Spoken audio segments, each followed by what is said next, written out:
Muy buenos días a todos. Damos la bienvenida en el estudio de 24 horas al ministro Carlos Pérez. Ministro, muy buenos días y bienvenido a nuestro programa. Gracias, ya no digo cuál es el ministerio que ocupa, porque ya ocupa tantos ministerios ahorita, ministro, que ya no sabemos cómo definir.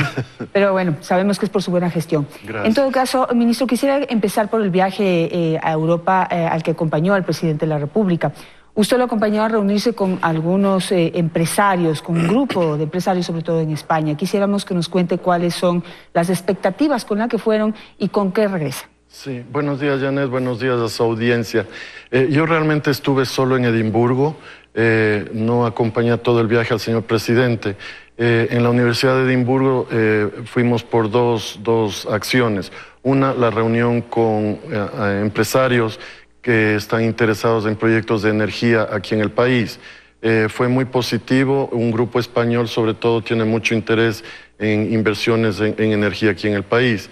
Y el segundo punto que se discutió fue con la Universidad de Edimburgo, un acuerdo que tenemos con ellos para hacer un plan maestro para las Islas Galápagos y para tratar de convertir de generación con energía fósil a energía renovable, ojalá llegar al 100% con energía renovable en las islas. Esos fueron los dos puntos que se discutieron en Edimburgo. Hay una pregunta que le tengo ahí porque, digamos, durante este primer año de gobierno y algo más, en varias ocasiones se ha escuchado de funcionarios del Estado en el sentido de que no producimos la suficiente energía. Esa ha sido una declaración que han hecho en varias ocasiones. Sin embargo, en este viaje, al hablar con estos empresarios, se les ofrece un exceso de energía que supuestamente tenemos. ¿Cuál es la verdad? ¿Tenemos o no tenemos exceso de energía? Sí, en este momento hay exceso de energía en el país. Nosotros producimos alrededor de 5.000 megavatios y consumimos alrededor de 4.000. Entonces hay un exceso de energía y vienen proyectos en línea. Este año se inaugurarán ya San Francisco y Delcy Tanizagua, que son proyectos no muy grandes, pero que entrarán en producción. Y tenemos los otros 3 proyectos que están parados, que estamos tratando de revivir, incluido el de ciclo combinado en Machala, que se genera a través de gas, y más 2 hidroeléctricas adicionales. Entonces, como potencial, nosotros tenemos potencial energético suficiente, inclusive estamos en conversaciones con empresas para hacer una línea de transmisión del Ecuador, de Colombia a Perú a través del Ecuador, y en el futuro poder vender energía tanto a Brasil como a Chile. Es parte de un plan macro que venimos trabajando, pero obviamente todavía no tenemos. Se requieren 5 gigas de energía que tendremos que tener más producción nacional en el futuro para poder atender ese mercado internacional. ¿Qué significa tener más producción? ¿Qué implicaría ello? ¿Qué hay que hacer? Hay que completar las hidroeléctricas que están parcialmente construidas y en las cuales tenemos problemas. Hay que construir otras hidroeléctricas que están en el portafolio, como es Santiago, que es una hidroeléctrica bastante grande, y podemos completar eso con energía a través de gas natural para evitar problemas cuando estemos en estiaje, no depender solo de energía hidráulica. Es parte de todo un plan macro de energía para el país, que es verdad, se empezó en el gobierno anterior, pero este gobierno ha hecho mucho ya para poder optimizar. Por ejemplo, hasta el día de hoy nosotros no podemos mandar la energía de Coca-Cola Sinclair a Guayaquil. Hay un pedazo de una línea de transmisión que no ha sido construida por problemas con comunidades. Eso estamos resolviendo, son apenas 6 kilómetros que hay que juntar en una línea en el área de Cotopaxi, y eso ya nos permitiría alimentar a Guayaquil, por ejemplo, con el proyecto Coca-Cola Sinclair. Entonces, hay una cantidad de cosas que tenemos que seguir haciendo nosotros para que el sistema nacional esté adecuadamente servido. En el tema petrolero, se firmó un decreto ejecutivo para poder dar paso a los contratos de participación. ¿Cómo serían? ¿Cuál sería la modalidad? ¿Cuál es la diferencia con lo que se ha hecho en el pasado? Sí, es importante esa pregunta, Janet, porque obviamente el gobierno anterior suspendió los contratos de participación.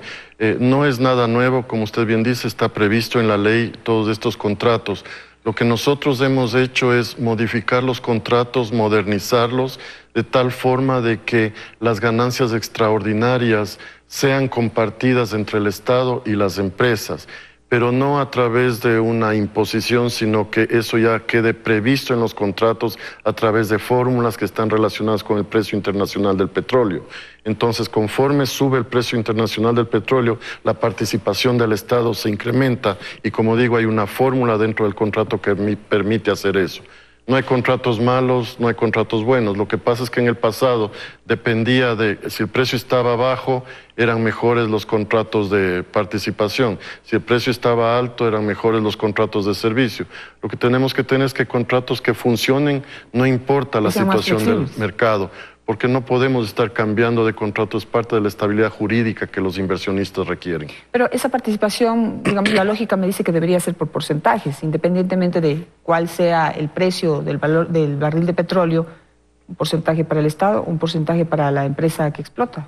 Sí, exactamente, pero el porcentaje para el Estado se incrementa conforme se incrementa el precio del crudo internacional. Entonces hay una variación de esos porcentajes en favor del Estado si es que el precio del petróleo en el mercado internacional sube.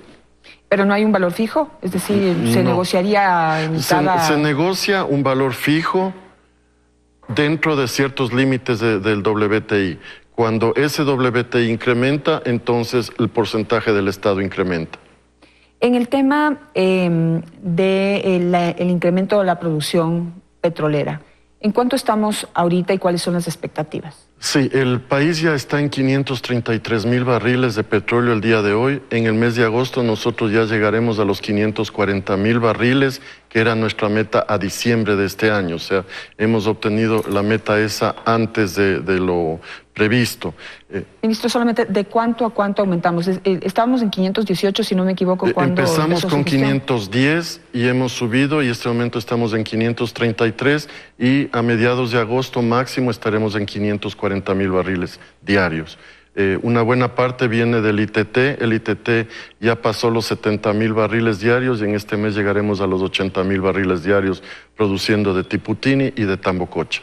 Si usted ya llegó a la meta a la que pensaba llegar en diciembre, ¿cuáles serían los planes para este segundo semestre? Y también, ¿cuáles son las expectativas frente a la explotación petrolera? Toda vez que, pues, digamos, también se había pensado en diversificar la fuente de ingresos del Estado ecuatoriano. Sí. A ver, el petróleo sigue siendo un renglón importante para el presupuesto del Estado. Somos alrededor del 10% del Producto Interno Bruto y continuaremos siendo hasta que recursos como la minería tomen la posta de hidrocarburos. De acuerdo a la OPEP, el crecimiento de las necesidades de hidrocarburos a nivel mundial incrementará hasta el año 2040. Entonces la demanda va a continuar creciendo. Lo que nosotros tenemos planificado es llegar a fines del año 2021 en 700,000 barriles diarios. Eso significa un incremento de alrededor de 50,000 barriles diarios por año y esa es la meta a la que estamos tratando de llegar. Digamos, estos recursos nuevos generados por la producción petrolera, ¿cómo lo están administrando al interior del Estado? Bueno, todos esos ingresos van a la caja fiscal y ya le corresponde al Ministerio de Economía y Finanzas manejarlo de una manera responsable.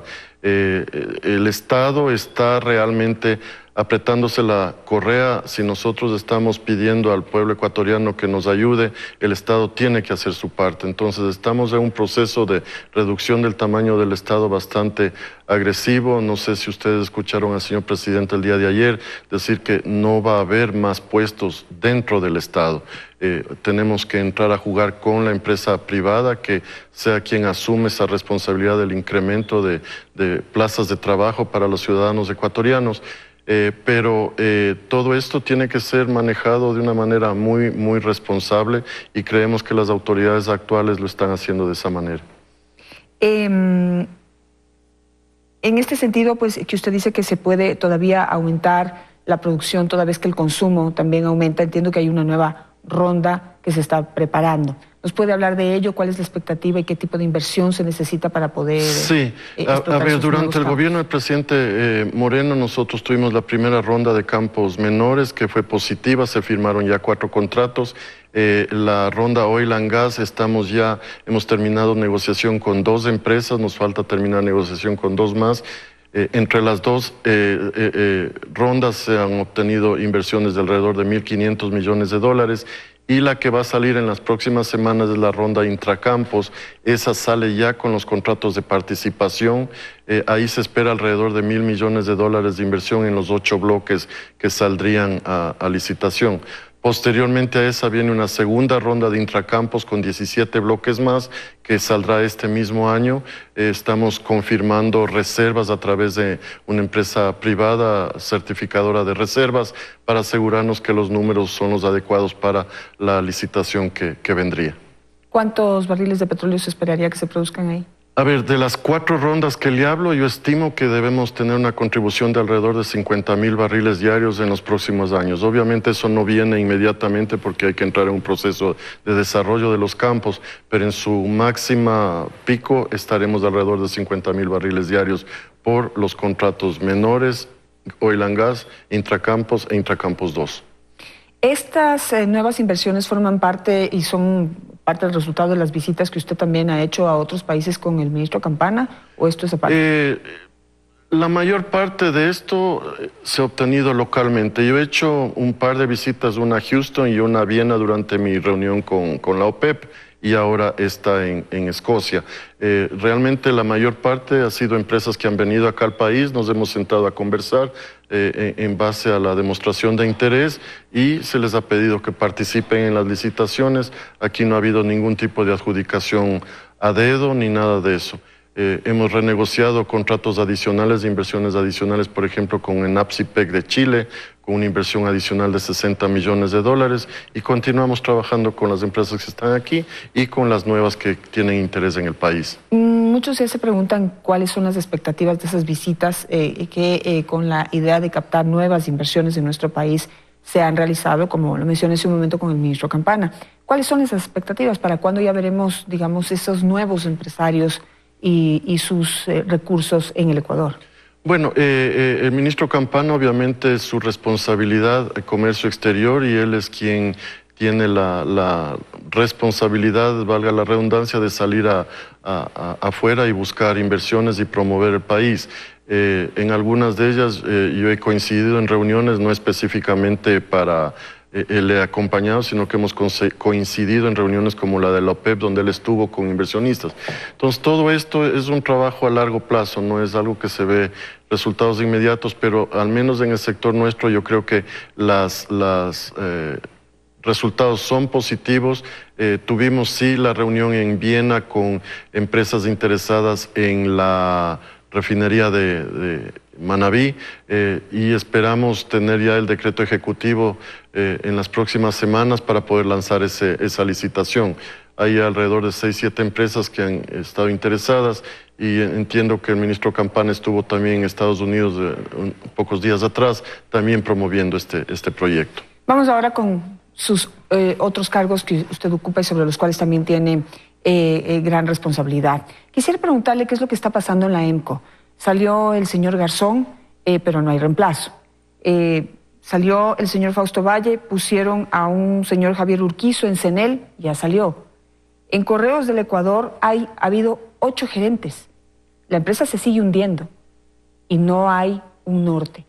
¿Cómo lo está planificando usted? ¿Qué es lo que está pasando ahí? Sí, bueno, yo tengo pocos días de encargo en esto, pero estoy trabajando con el señor ministro de Telecomunicaciones, que es el responsable de Correos del Ecuador, y en nombrar la persona adecuada. Lamentablemente, Correos del Ecuador ha sufrido problemas de manejo y temo decir que a veces nos equivocamos seleccionando las personas. Se reciben buenas hojas de vida, lo difícil es conseguir bueno, bonito y barato, o sea, que cumplan todos los parámetros que se requieren. Necesitamos personas que sean técnicamente solventes, no importa la especialidad, gente que sea transparente y honesta, gente que sea eficiente y gente que se alinee a los intereses del gobierno y del Ecuador y no a intereses externos. Eso es lo que tenemos que buscar y a veces las personas no cumplen los 4 requisitos que le menciono y tenemos que tomar acciones para salir de esas personas, no importa el poco tiempo que hayan tenido en el cargo.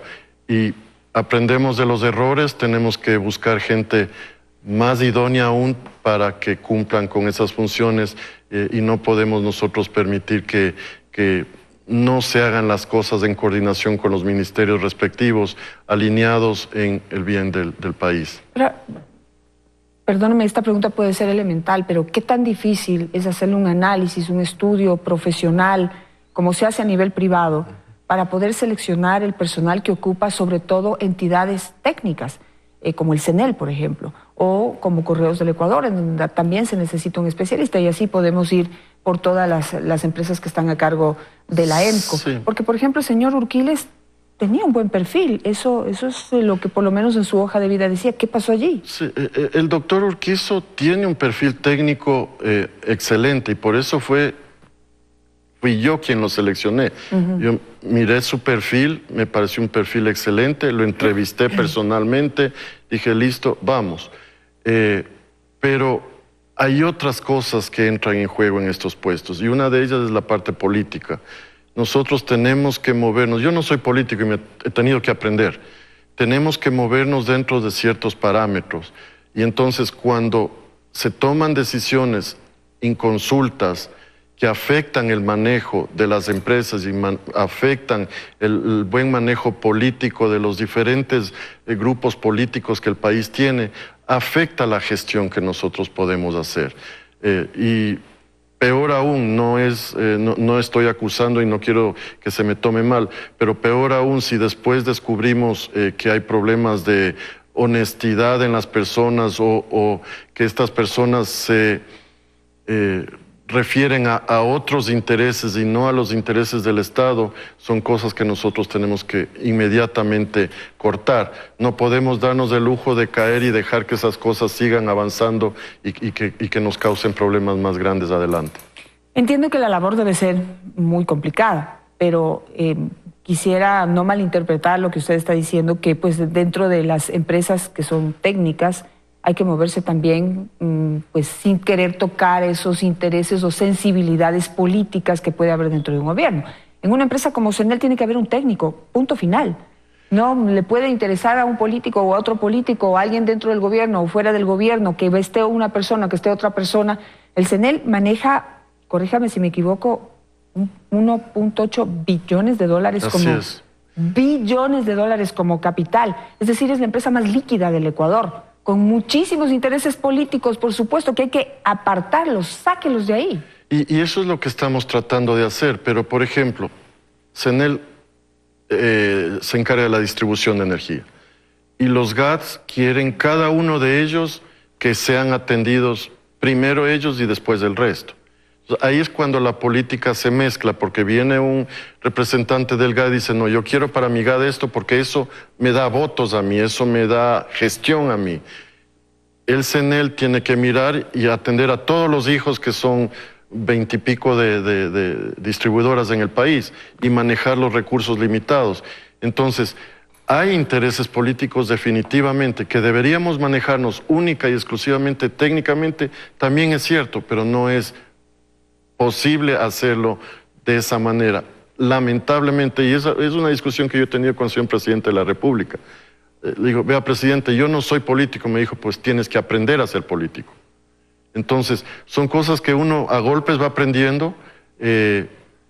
La política maneja el país, nos guste o no nos guste. Nos gustaría ser exclusivamente tecnócratas, pero eso no es posible dentro de este marco que nosotros nos desenvolvemos. Ahora, el problema ahí es que mientras las luchas, intereses y, digamos, visiones políticas se disputan adentro, las empresas están cayendo. Y ya no hablemos de CENEL, hablemos de Correos del Ecuador. 8 gerentes. ¿8 gerentes en qué? En un año. Eso va mucho más allá de tener que lidiar o aprender a lidiar con los intereses políticos que puede haber dentro de un gobierno o del Estado. Hay influencias. Yo les digo, mire, Correos del Ecuador íbamos a nombrar ayer el nuevo gerente. Me llega la hoja de vida y digo, yo a este señor lo conozco. Yo lo saqué de un puesto. Y me tocó hablar con el ministro y decir, ministro, ¿qué está pasando aquí?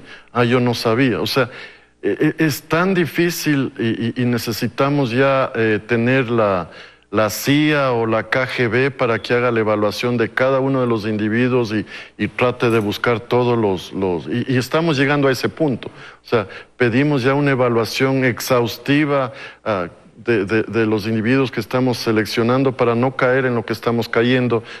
Y estoy de acuerdo, o sea, ninguna empresa que haya cambiado 8 gerentes en un año puede ser una empresa manejada adecuadamente. Le hago un comentario y solo una última pregunta. El comentario es tan fácil como googleé, porque la persona que iban a elegir ayer para ocupar Correos del Ecuador, hay toda una investigación sobre este señor. Y el titular de esa investigación dice, involucrados en paraísos fiscales que han tenido relación con el gobierno. Habla del gobierno anterior, por supuesto, y allí está esa persona que, por supuesto, no lo voy a nombrar aquí. Usted sabe quién es y me imagino que también descubrió esta información, pero solamente googleando usted quizá ya puede saber un montón de cosas. Y la otra que le quiero preguntar es, en este sentido de poder elegir a estas personas, ¿no será que el problema está en que los que están más arriba y están haciendo recomendaciones para uno u otro cargo? Es decir, el problema mayor no está en quién están eligiendo, sino quién está recomendando. Hay mucho de eso y yo creo que el señor presidente de la República nos ha dado suficiente libertad para seleccionar. Yo le he dicho al señor presidente, mire, he recibido estas hojas de vida, pero yo no puedo seleccionar de estas hojas de vida. O sea, es muy fácil que me den a mí una terna de donde yo seleccione y vea que ninguno de los 3 candidatos son adecuados para la posición que estamos buscando, por la razón que sea, ¿no es cierto? Entonces yo tengo que tener el suficiente respaldo del señor presidente de la República, en mi caso, decirle, vea, presidente, discúlpeme, pero estas personas que un grupo de afines a su gobierno me están recomendando no son personas adecuadas. Y a la final es mi responsabilidad quien seleccione, entonces yo no puedo permitir que alguien me imponga un candidato y después yo ser el responsable de la gestión de ese candidato. Entonces, esas son las discusiones internas que siempre tenemos dentro del gobierno y ya le queda a cada ministro responder por sus actos y tratar de tener la mejor gente en el gobierno para dar los resultados que estamos buscando. Me encantaría poder seguir conversando. Tengo muchísimas más preguntas para usted, pero el tiempo es implacable. Le agradezco mucho por estar Gracias, Janet, muy amable. Y sobre todo responder a todas mis preguntas. Gracias. A ustedes, por favor, vamos a un corte comercial enseguida.